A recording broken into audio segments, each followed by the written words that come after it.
Comic with Mike and JD. I'm JD. And I'm Mike. And if you didn't get by that hello there reference, we're talking Obi-Wan Kenobi today. Woo! We waited a long time for this series, but it finally dropped, and oh man, was it worth it. So we're gonna, our first discussion is gonna contain minor spoilers, nothing major. Then when we get into the major spoilers, we'll give you a big spoiler warning. So right now, here's a minor spoilers warning. So, overall, I don't know how I feel about the show, to be honest. I'm not a prequel guy, I'll be honest. I know I'm in the minority here. I think the sequel trilogy is a ton better than the prequel trilogy. Never really got into the Clone Wars. So I did have this longing for the show that a lot of people did. My question was like, how are they going to justify this show? And in my opinion, I don't think they really did. Like, I don't think it serves enough to really justify the purpose of making the show. In my mind, how do you feel, Mike? I feel like it did scratch that itch for me. I mean, I am a little bit more like, I love almost all Star Wars equally. I love the sequels. I love the prequels. Not as much, but I think one of the things that made me excited for this show was I feel like Star Wars has been like incredibly divided, and even people who didn't like the prequels generally agree that Ewan was the best part of it. So I was excited. Like, this was one of the few times where, Mandalorian aside, I feel like this was one of the few times that we could be like, oh yeah, we're all excited for this show. I do agree it was like one of those, like, I could have lived without. It was similar to my feelings on Solo, where it's like, if I never got this, I would have been fine. Like, I didn't need to see this story, but I'm glad that I did. Now that I have seen it, like, getting to see, some characters in a new light, and, it's one of those things, like, if you haven't seen it, you don't need to see it, but I feel like if you are somebody who does love the prequels, it really does a good job of bridging episode 3 to episode 4. But it really makes you feel like, okay, this guy is going to be Alec Guinness in 10 years. See, it's interesting you brought up Solo. Now, while I'm not commenting on the final product of Solo, I feel the idea of Solo actually makes a lot more sense than Kenobi did, because, like, so Han Solo is a character we knew all about his, later life, but we didn't really know too much about his earlier life, so it made sense to tell about this. See, the real problem, one of the problems I had with this show was that we knew how it was going to end. That, like, we've seen Kenobi before this, we've seen him after this. We know we know so much of the story already. It was hard for me to be too invested into this. Like, I'll talk more about the specific moments later on, but there was a lot of moments where it's like, oh, empty stakes. Like, because, that character can't die. There was a lot of that. I felt there was a lot of that. Yeah. Like you said, that was a problem I had with the show. That, I mean, yeah.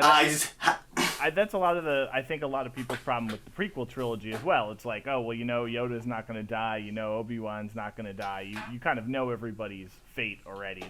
That's a prequel problem in general. So I definitely agree that was a factor of it.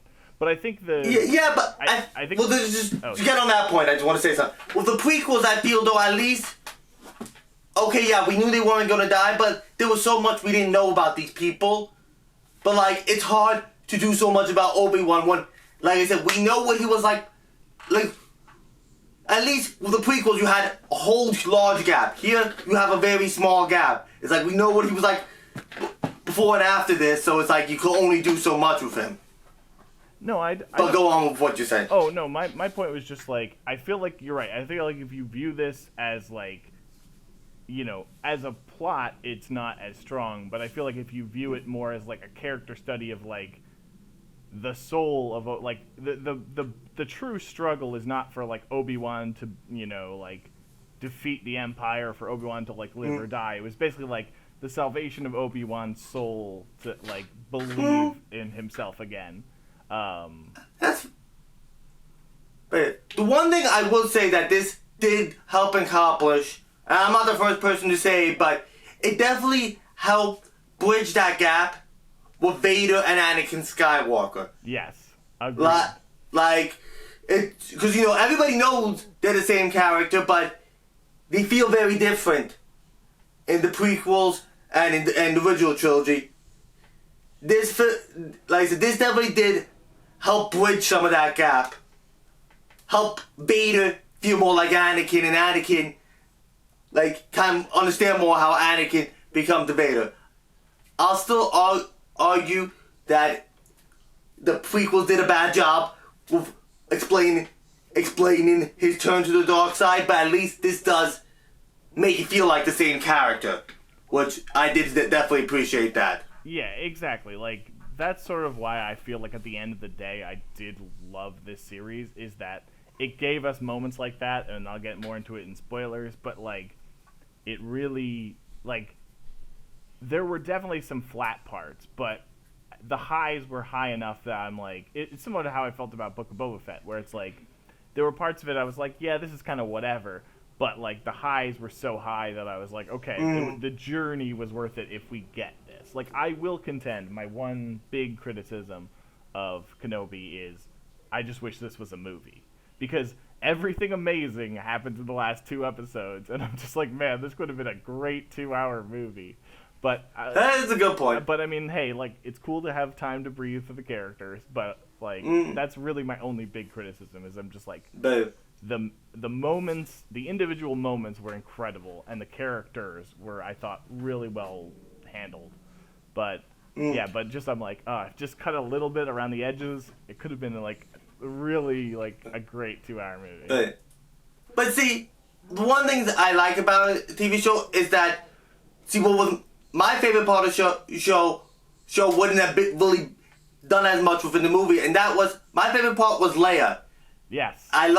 She was incredible. I love all this. I loved her sassiness, and like, because they had all this time, they had plenty of time to give her these sassy moments that didn't really work like forward the plot, but because you have the extra, like in a movie, you don't have all that time to just throw out, oh, let her just be sassy here. You'll have to like speed things up. But with it being a show, she just got some of the best lines. Like, yes. And great performance by the actress. Like, it was just, like, I loved everything about her. Yes. That was by far my favorite part of the show.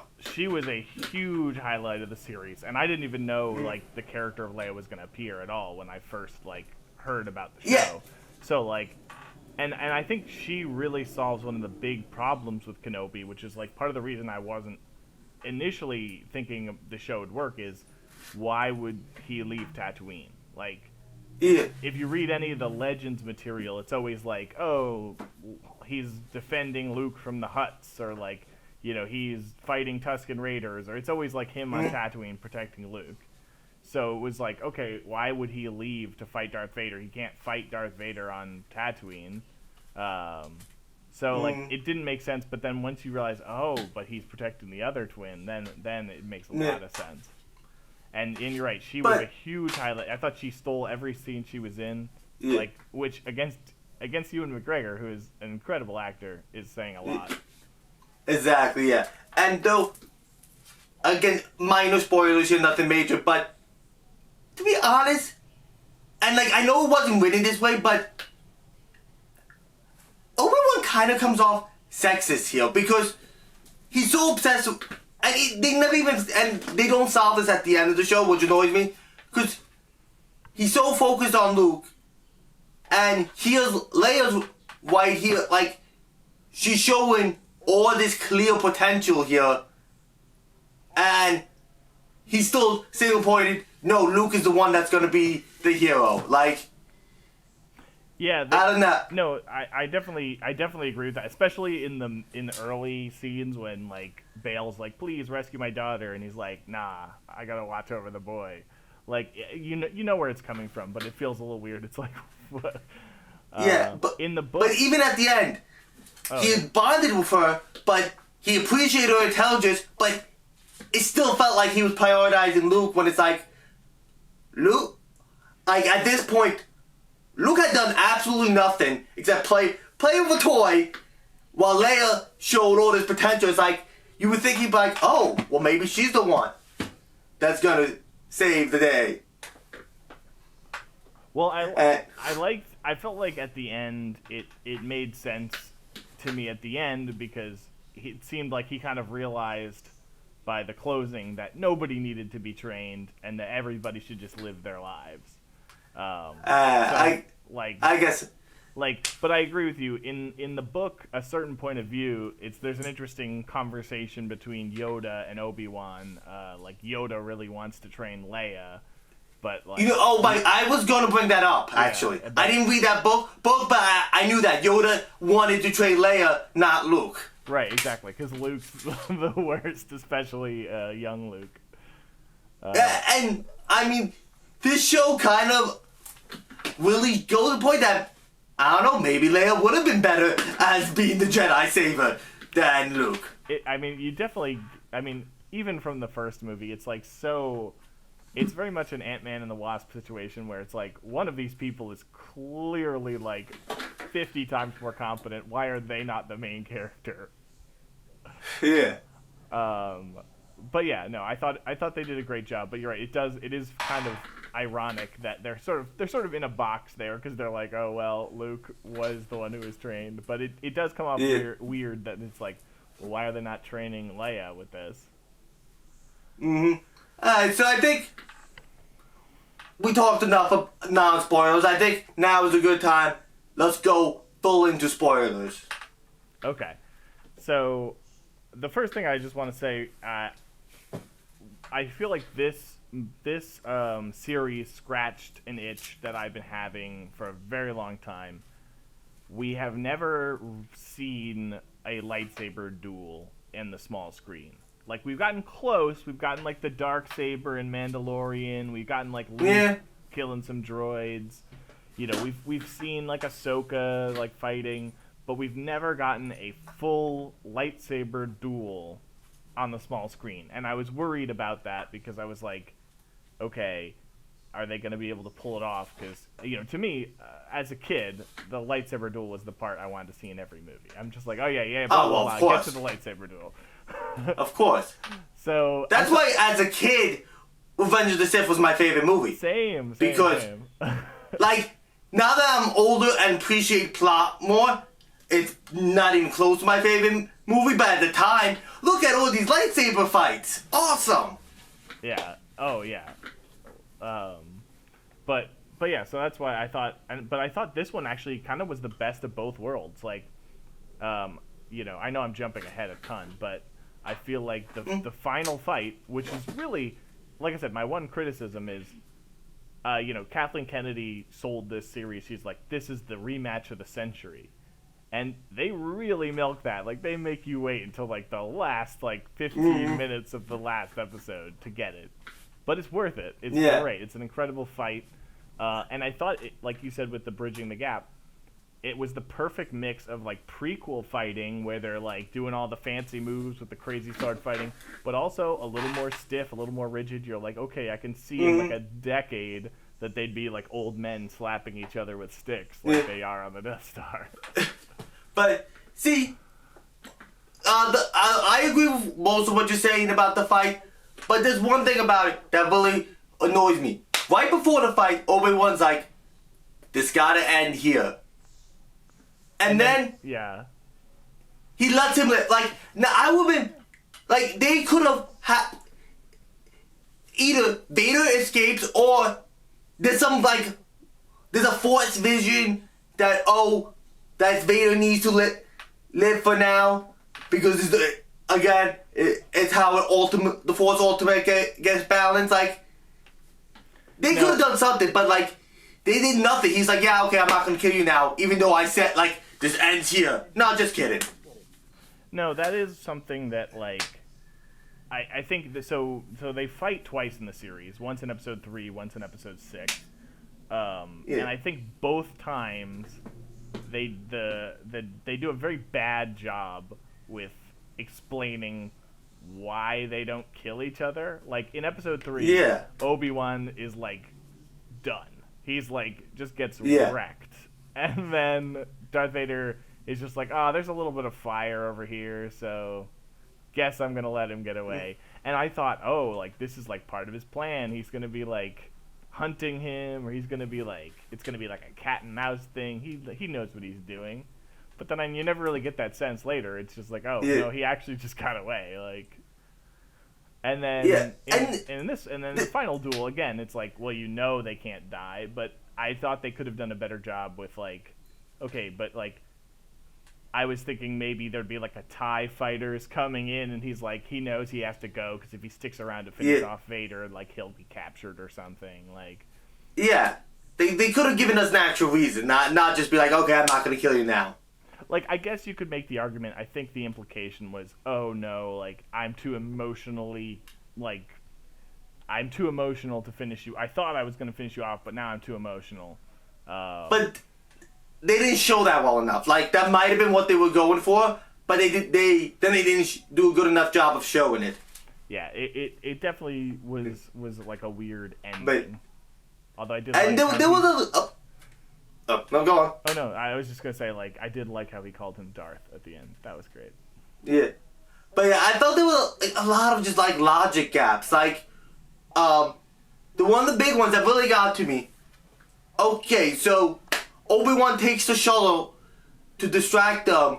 Vader's like, we gotta go after Obi-Wan. But it's like, what about the rebels? Forget the rebels. Let's go after Obi-Wan. And then he's like, they start chasing Obi-Wan. He's like, okay, now I'm gonna chase him in my own ship. Why, like, there was no reason why Vader could be like, you go after the rebels, I chase Obi-Wan in my own ship. Like, yeah, come pick me up in like 20 minutes. Exactly. There was absolute, like, there was just such that logic gap that it's like, oh, I gotta pick one. There was no reason why they had to pick, like, I completely get that if Vader had to pick one, he was gonna pick Obi-Wan. Also, but there was no reason for him to pick one. He had the ship, his own ship. Take your own ship after him. Also, I don't know, how much time do you think elapsed between episodes 5 and 6? I don't know. Because I was like, how did Reva get to Tatooine? Like, wasn't she dying? Yeah. Well, actually, you brought her up. Let's get into it. But wait, okay, here's the thing. Is it Reva or Reva? Oh, I don't know. I say Reva, but I could be right. I've been saying Reva this whole time, but then I heard somebody else talking about her calling her Reva. Well, it threw me for a loop. Leah, yeah.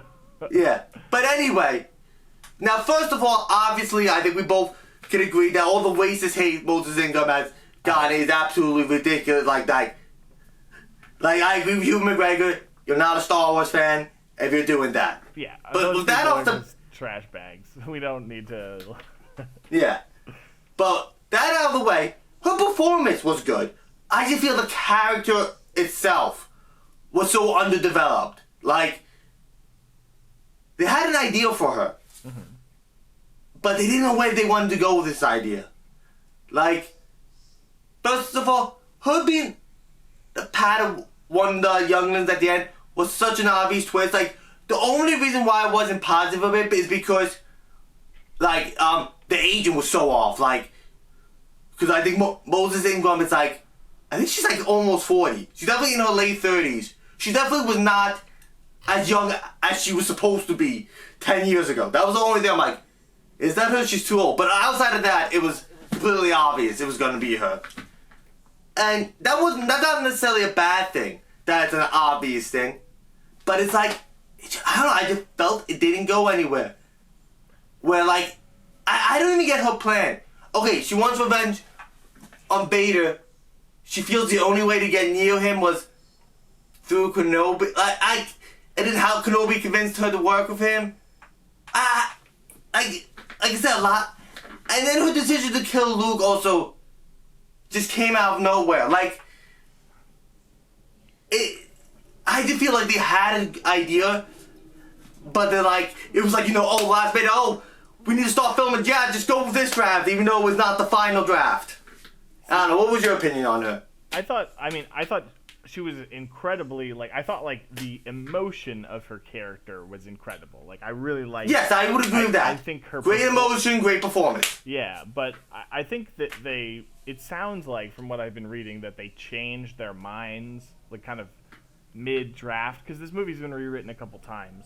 Apparently, in one of the earlier drafts, she didn't know, because, she saw Anakin, she never saw Vader. So, apparently in an early draft, she didn't know that Anakin was Vader, so she believed that the Jedi were evil because she saw Anakin killing people, but she didn't know that was Vader, and so she was, buying into the Empire. And then it seems like they sort of changed their minds on that, and it's okay, she does know that Anakin is Vader, and so she's trying to kill him. So, I don't know, I think her motivation is very unclear. She says what it is later, but it's not... It doesn't really... Yeah, it's not logical. You're not, following her logic. And so that does hurt the character a little bit, is you're not really sure, okay, are you trying to impress Vader so you can get, closer to him? She was already as close as she was going to get when she gets promoted. So I was I wasn't really clear. And then it sort of just feels like she throws it away at the end. Yeah, she attacks Vader when he's not looking, but did she really think she was gonna just sucker punch him? I don't know. I don't know why she thought that was gonna work. Yeah, and it's also just she's dying and gets like I said, great performance, and I agree, great emotion behind it, but just not fully written out. I will another say, character. Oh yeah. Oh no, go. No, finish your thought on her before. No, I was gonna say, while we were talking about the Inquisitors, I was gonna say, the head thing didn't bother me with the first Inquisitor, Grand Inquisitor. It kind of bothered me because it's anybody who knows Star Wars canon knows you're faking us out. It was kind of dumb. Oh, I meant his head shape. People were upset that he didn't have the taller head. Oh yeah, people. And they've been doing this ever since Clone animation characters have been appearing in live action. When you don't realize you're not doing the reverse. Christopher Lee's head looked nothing like Dooku's head did on the show. Oh yeah, I mean, I will say I do understand people's gripe of okay, they don't look as good as in the episode 3, that species looks a lot cooler than this character does. But also, this character's in action shots and doing things that, probably you can't do with, a prosthetic head. Exactly. Yeah. But, yeah. So, anyway, Kumail Nanjiani's character, I'll be honest, I don't even remember the character's name. Do you? Haja, I think? Or is it... You're right, that is Haja. Now, in his first episode, I actually liked the character. Oh, I loved him in the first episode. But then after the first, Weaver should have killed him then. Because I feel he just stuck around because they liked Kumail Nanjiani after that. Because he served no other point after that. He was literally just there. And it felt forced. And it could have actually meant so much more. He died.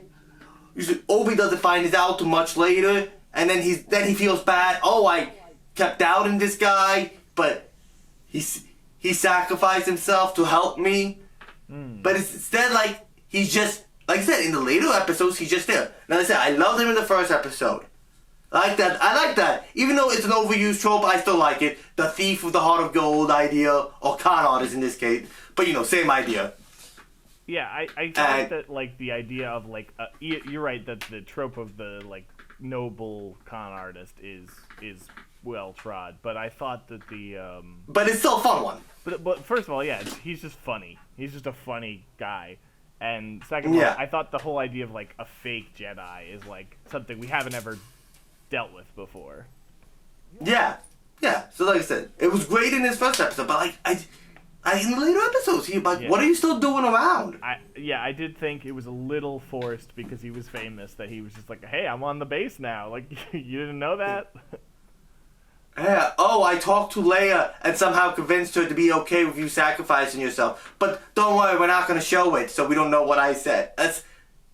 It was weird. Like I said, great in his first appearance, but there was just no reason to keep him around. I was even fine with him living because I was like, oh, well, this is fine. He's going to, like, because basically what I thought was going to happen is like, oh, you could have him show up in, like, The Mandalorian or show up in, like, years later in, like, some other show. Like, yeah, you didn't have to kill him. But I didn't think he needed to come back immediately. Yeah. See, also, one moment that was great in the show, but kind of makes it amplifies a problem for New Hope. It's when Owen and his wife, I can't remember her name, but I love that scene when she's like, this is his, I love when she was like, this is his home, we're gonna defend, like, I love it. Was a great scene, how they're gonna love Luke, they're gonna defend him, but it makes it just so much worse, how he just does not care when they die in A New Hope. Yeah. Like, because it's like this show with how much they took care of him and how much they loved him, and he just did not care at all that they were killed. Yeah. Like, which again, this is not a problem with the show. Like, it's a problem that happened, what was it, 40 years ago? How many years ago did A New Hope come out? 77, so that was 45, I think. Yeah, like 45. So yeah, so there was, like I said, not at all the fault of this show, but it just amplified an already big problem for New Hope, is that these people were clearly great people, took great care of Luke, and they died, and he was like, oh, whatever. He cared more about this guy he barely knew, Obi-Wan dying. Yeah, exactly. But like I said, like I said, that's not a gripe with the show. Like I said, that scene was actually, I love that scene. Scene with it wasn't, she was ready to defend him. I like how hard they tried, but also how helpless they were. It was very fitting, like, because, I mean, Star Wars has established this. But unless you're a Mandalorian, you pretty much don't stand a chance against a Force wielder. Exactly. But they still tried their best. It definitely gives you a new appreciation. Like, I feel like Owen and Beru are such, like, passive characters. You're just like, yeah, whatever. They just get, like totally, like, killed off screen. Like, they don't, they just get handed a baby in episode 3, and they're just like, okay. Like, they're just such passive characters, but to, like, see them actually, like, caring about Luke and, like, fighting and stuff, like, you're like, okay, yeah, these are, like, really emotional characters that I'm like, now I'm like picturing like how many stormtroopers did it take to kill them, and like which also just reminds me of the terrible line when Obi-Wan looks at them, is it must have been stormtroopers, only they are this accurate. Which as any Star Wars fan knows, that like, which I love, off topic, but hey, that's our brand. It just brings me harks me back to the Mandalorian, when they made such a joke about when they was trying to shoot like that rock that was like just a couple feet away from them, and they both just kept missing. Like, I love it when they like throw their own little joke like that in there. But anyway, back to Kenobi. Back to Kenobi. Yeah, so they were great in this show, but it just makes how uneventful their eventual death is so much worse. No, I definitely agree with that. Yeah, this movie sort of simultaneously is like you said, it like perfectly, on the one hand, perfectly bridges the movies, but also it like, again, it amplifies a couple of like weird oddities in it. Like, I feel like, oh, why did he say that? Like, so I was hoping this movie would somehow sneak in a way to explain like why Obi-Wan says that Anakin wanted him to have his lightsaber when he was old enough, but his uncle wouldn't allow it. I guess that's just a lie. But, Well, you have to remember, it's already been established. Obi-Wan lies a lot to Luke. yeah. The one thing that everyone says is a lie, it's not really a lie. Like, he says, when he says, oh, go to Yoda, he instructed me when I was young, which, technically, Yoda instructed all the younglings. So, I mean, he wasn't his Jedi Master, his main Jedi Master, Qui-Gon, but it's not like, oh, Yoda didn't train him at all. Yoda was one of his, like, teachers. Yeah, plus, I mean, even after, like, Qui-Gon, like, even in Episode 2, when he is the Jedi Master, he's still, like, learning from Yoda and, like, getting wiser and things like that. Actually, but just a correction. Isn't he only a Jedi Knight in Episode 2? I don't actually know. I don't remember. I'm pretty sure because that's the thing. You become a Jedi Knight, then you raise a Padawan, and then I think like the easiest way to become a master is if your Padawan becomes a knight. There's other ways to become a master, but like that's like generally considered like the main one.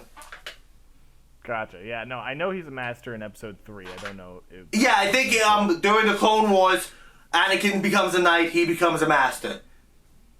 Gotcha. Yeah, I do need to watch the Clone Wars. I've only seen like... Yeah, but I'm pretty sure he's just a knight in the Clone. But either way, in Attack of the Clones. Yoda does still teach him, like, even through Episode 3 when he's like teaching him how to commune with Qui-Gon, which speaking of, great cameo. Yeah. Love it. Hey, I love the cameo. I don't know. I just didn't feel they built up. Like, I felt like it should have been built up to a bit more. Like, I would have liked to see him try and fail to commune with Qui-Gon because he wasn't ready yet. Like, because, the whole show is him getting reattuned to the Force. So, yes, he was finally ready to talk to Qui-Gon at the end. Like I said, I'm fine with him just making that brief cameo, even though I would have liked... I thought it would have been cool to see more Qui-Gon. I was fine with it just being a cameo. I just felt like, I don't know. Like, apparently he did mention him a couple times. I really only remember him talking about him in the last episode, right before the confrontation is when he like, kind of like prays to him almost. Which I felt like he should have been praying to him more. Yeah, he mentions him 3 or 4 times. He mentions him like very early. He's like Master Qui-Gon in the like this first or second episode. Then I think he mentions. And is he like praying to him like he is in the last episode? No, I think he just like looks up and is like, Master Qui-Gon, I could use your guidance right now. Or he's okay, yeah, no, that's what I mean. That I consider that to be kind of like praying to it, like not in literal sense, but it's like kind of trying to talk to him almost kind of feel is what I mean. It wasn't like, oh, my Master Qui-Gon. It was like, okay, Qui-Gon, to answer my call kind of deal. Yeah, there's like 3 times where he tries to like contact Qui-Gon and fails. So I guess I'm just not observant enough. Because I guess apparently they did exactly what I wanted them to do, and I just didn't notice it until the last episode. So they don't make a huge deal out of it. Like, he like basically calls out to Qui-Gon verbally, but like he never kind of expresses like any surprise or disappointment. Like, he's never like, oh, why won't you talk to me or anything. He's just like, Qui-Gon, I could use your guidance, and then silence. So like I don't it is kind of a blink and you'll miss it kind of thing. So yeah. But no, I obviously would have loved a lot more Qui-Gon. I especially, like, we'll talk about this in a moment, but if there is a season 2, that's, like, the main thing that I care about is, like, if we did get more Qui-Gon, I wanted to see more of, like, the training of, like, how does one become a Force ghost, and, like, what is the significance of it, and, like, I don't know, I kind of did want, like, Yoda says, like, I have training for you while you're in the desert. And like, while I love the cameo, I was like, he didn't really train. He just kind of was like, please talk to me, Qui-Gon. Which, I mean, I did always find that line weird because, like, it's not like Luke trained to commune with Obi-Wan. He just was kind of there. Yeah. But I think, I mean, I know there's like a lot of conflicting canon about it, but I think what it was like, I know Qui-Gon was studying, like, what's needed to become a Force Ghost after you die, but, like, I think, like, he never finished his studying kind of deal, so he could have been like, oh, that's why he was harder to get to, because his Force spirit form wasn't fully formed. Like, again, this is all just speculation based on random things I read online that might not even be canon anymore. No, but you're 100% right. I know. I forget. Like I said, I forget if it's canon or legends. But for a while there was like, oh, Qui-Gon can only manifest his voice, not his like physical body. Like, yeah. But so, no. It always bothered me, you know, when Lucas did all those special editions, because Qui-Gon was supposed to appear as a Force ghost in Episode 3 at the end. But Liam Neeson was in a motorcycle accident, so his scene got cut, and instead we got that scene of Yoda saying, oh, well, I have training for you. And I'm like, of all the special editions, you couldn't have just, like, put in a Force Ghost Qui-Gon. So I finally got my Force Ghost Qui-Gon. Yeah. Which, actually, speaking of special editions, this show that definitely has gotten me 100% on board with the Hayden Christian remaster. Oh, yeah. Like, originally I'm like, why would you do... Well, originally, I remember my dad saw this on TV and he's like, come, look, they changed this. And then I'm like, what? And then, at one point I was definitely mad about it. Now, I'm like, yes, it's definitely... He had to go back to that. Oh, yeah. I used to be like... I own... I have a mint condition action figure of Sebastian Shaw as Ghost Anakin. And I bought it explicitly because I was angry about them replacing him with Hayden Christensen. But now I'm on board. Now I get it. Yeah. I've just accepted the fact that, like, a lot of people are like, oh, Qui-Gon looks older in this series. I'm like, just like, you know what? They're ghosts. They can look however they want to look. But you know what, though? It annoyed me that they didn't do anything to make Hayden Christian look younger. And like... I'm sorry, like, it was just distracting. It was a great scene when he was a but it was like, you are not a Padawan. And I know it was like a choice on their hand, but like, I saw online, like a non-professional person do their own version of it. So obviously not anywhere near to the quality what it would be if Disney actually did it. And I'm like, this would be so much better. And I'm not talking about like, oh, completely CG. Like, Luke and Boba Fett levels of CGI. Not that extreme. Just, you know, they could have done some minor CGI. Right, but I think that's honestly why they didn't, and I think it's only jarring to me because you've seen it done so well with Luke. Like, Luke, you're like, I mean, especially in Season 2 of, like, The Mandalorian and the Book of Boba Fett, you're just like, yeah, that's Mark Hamill. That's young Mark Hamill. And this is like... But I actually... You know. I don't know, I had mixed feelings about that. But I felt like they should... Like, again, I didn't want them to do a full, like, oh, Mark Hamill redo. Just like, you know, but they could have, like, moved some wrinkles. Like, you know, there was just a couple little things they could have done. No, I 100% agree. That was distracting. I wish, especially, yeah, in both his Order 66 and in his... especially his training sequence. Yeah, the Order 66 wasn't that bad because he's wearing the hood. Yeah. But, yeah. Face obstructed. But the training sequence, when he's still a Padawan, yeah. Yeah, well, that was the other thing. I was like, I wish they could have done his Episode 3 look. Just because, I mean, I know the whole point was he's supposed to still be a Padawan. But I'm like... Mm-hmm. He would have fit in more with the mullet Episode 3 look than the little braid, like, I'm just a boy, like, kind of look. Speaking of which, I'm actually getting close to having that haircut, I just realized. I know. Totally off topic. Totally off, but yeah. I just realized I'm not that far from that hair. I'm glad you said it, because I was thinking it. But anyway, go on.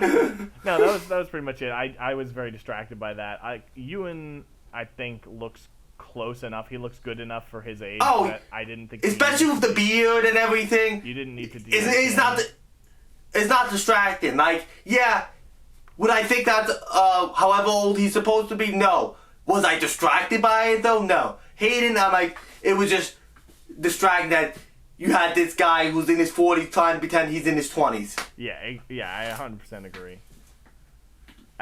Now, here's something I'll say that I wanted that I think everyone else didn't want, and that was I did want one more flashback.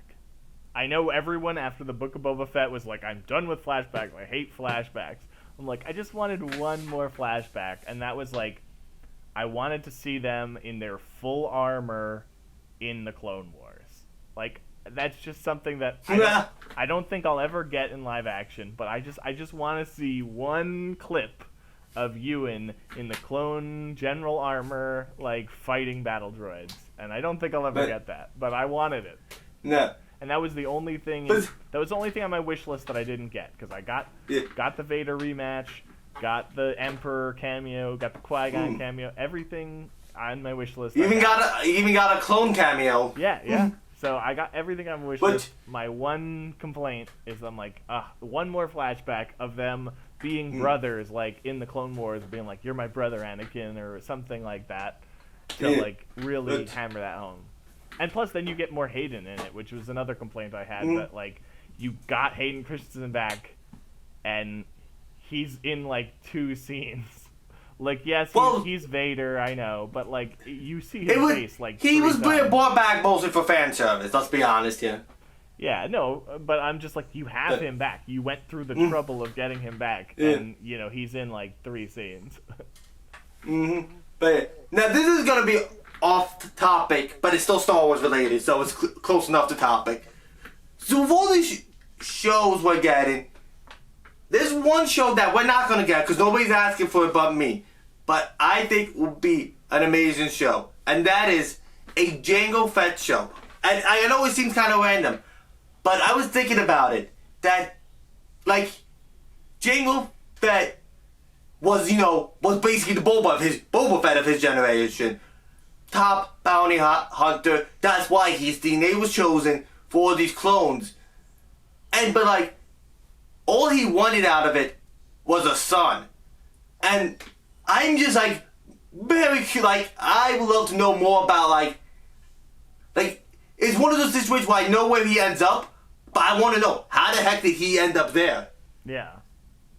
And also, though, if this show, like, you could probably guess it. Do you know who if this show were to get made, who they would have to cast as Jango Fett? I'm assuming you are referring to forgetting his name. Daniel Logan? There we go. Yes. If this show were ever to get made, that's exactly who you have to get. Daniel Logan, who played Boba Fett, young Boba Fett in Attack of Clones. It would just be so perfect. Because you have Timon Morrison playing Boba Fett now. You get Daniel Logan playing Jango Fett. Yeah. Tell me that's not perfect casting. That would be pretty funny. I would love that. Yeah. Which, again, off topic, but I just saw this clip online and it's hilarious. I remember, like, Ewan McGregor, Daniel Logan were together at Star Wars Celebration, and they were talking about this scene that they filmed together and how, like, they wanted to get, like, George Lucas couldn't explain the right reaction he wanted from Daniel Logan. And so then eventually Ewan goes to him, okay, when you see me, I want you to act like I just blew the stinkiest fart you ever heard. And then I saw that. He did that. Yeah, I just love that. Like, that got the... And then they finally got the reaction that they wanted. Yeah, I thought that was a magnificent story. He's so funny. He is. Oh, and did you know his daughter was in the show? Yes, she's the girl who's like, I was somebody's daughter once. Exactly. I thought I didn't find that out till afterwards, but so fitting for that to be his daughter. Oh yeah, I had no idea either until somebody told me, but I was like, that's amazing. Yeah. But yeah. So overall, I think it's time to let's wrap this up. We got the time, but overall, I enjoyed the show a lot, but I felt like the show was just too constrained by existing canon to really exist as its own thing. Like, the other shows, like Mandalorian works so well is because these are all new characters. I mean, yes, Bo-Katan, Ahsoka's been introduced, but even those characters, they might not be new, but we still have no idea how their story ends. And that's why that show works. It's just hard to make a show work when you know where they are beforehand, you know where they end. See, prequels aren't as hard as midquels. Yeah. And like I said, they did the best they could, but like, I just didn't feel it overcame the restraints of being a midquel. Your final thoughts? Yeah, I'd say I'm pretty similar to where you are. Although I felt like it did kind of overcome that for me at least. I felt like it had enough emotional weight that I'm like, oh yeah, if I was like watching if I was watching episode 3 and then I just rolled right into this series, it would just feel like such a natural continuation. So like, while I didn't need it, I felt like it was very unnecessary, but I felt like it did enough emotionally to justify its own existence. With a caveat to say, now everyone wants a season 2, and I don't know how I feel about that. I feel like it. Oh yeah, let's end on our opinions on season 2. I definitely would like to see. Like, I think it could work like a comic book, go more in detail, or a comic book or regular book, go into more details about now that Obi-Wan's communing with Qui-Gon. Like, there's more story to tell. I just don't think it won't work in live action though, because there won't be any actual action in it and what's left to tell. One thing that I could see them doing, I don't think they will, but one thing I could see them doing is like, if they wanted to get creative, they could do a sort of non-linear thing. So in the comics, Luke finds Obi-Wan's journal in his hut. Like, this is like after Return of the Jedi, I think. Or maybe it's between Empire and Jedi. But he finds Obi-Wan's journal. I can see where you go. Yeah. Going with this. It's like, Luke is the framing device learning about Obi-Wan, huh? Right, exactly. That's not the worst idea. And then it's like, okay, we're jumping around in time with various Obi-Wan adventures. And like, you kind of get to like see Luke grow up in like fast time of like all these different like vignettes, but it would be a little bit less like of a story and more just like, here's a bunch of cool adventures that Obi-Wan went on. Like the Young Indiana Jones Chronicles. But yeah, I can see this working really well in animated format, because then you could do like a lot of early adventures with him and Qui-Gon. Yeah. Like, it won't work as well in live action because it'd be too much to do to get the ages right, but in animation, that could be actually quite cool. Like, we get to see him as a Padawan more. I actually would be down for that as an animated series. Yeah. But I would still want Ewan. I mean, the Clone Wars actor is good, but I would like Ewan McGregor to do the voice, and definitely Liam Neeson to return for Qui-Gon. Oh, 100%. So yeah, that would be my thought of like, I'm open to the idea of a season 2, but they would really have to sell me on the story, because I feel like already I was like, all right, you got me there for this series, but like, the only other thing that's interesting is Obi-Wan and Maul, and they did that in Rebels. So unless they're gonna, the only other thing I'd care about if they wanted to go forward with the story is if they just literally did an adaptation of that, like, that Rebels season, where it's just like, here's Ewan in old man makeup, and get back Maul, and just Ray Parker, have Ray Park, and you